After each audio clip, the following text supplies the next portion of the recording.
Approximately 10 financial legislation amendment bills have been brought before the National Assembly over the last 8 weeks.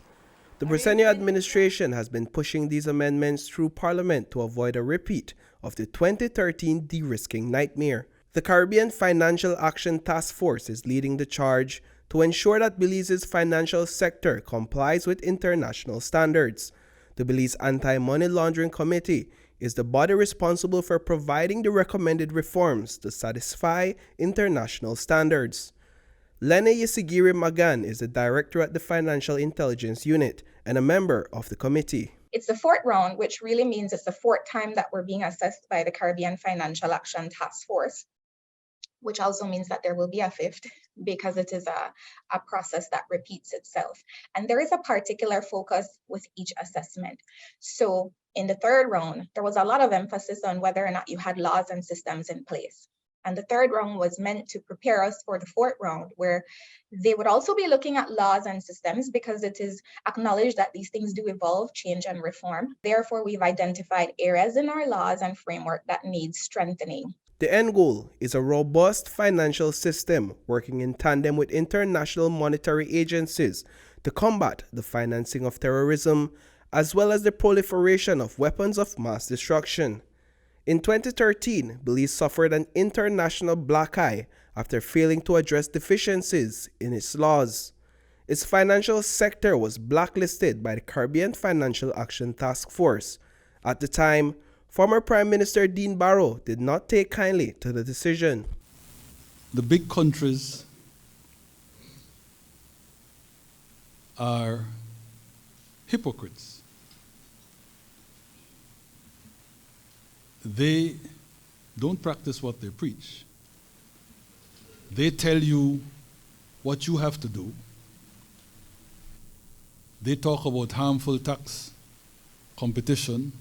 They talk about this, they talk about that.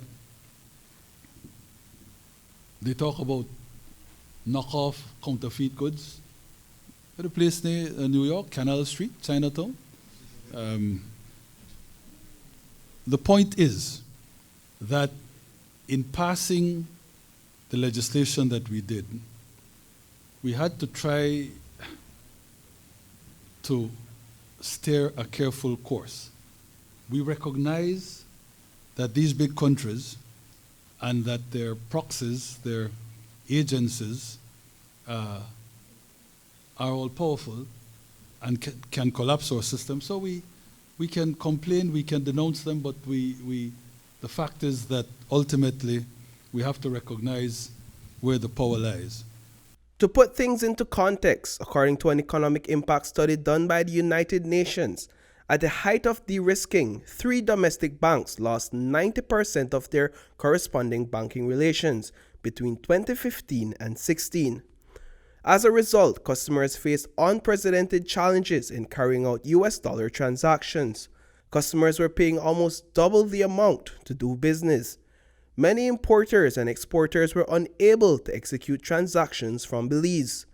With the exception of one institution, Central Bank and all other commercial banks were unable to provide US dollar check clearing services. Prime Minister John Briceno is now attempting to avoid the same fate in this fourth round of CFATIF's mutual evaluation exercise. Here again,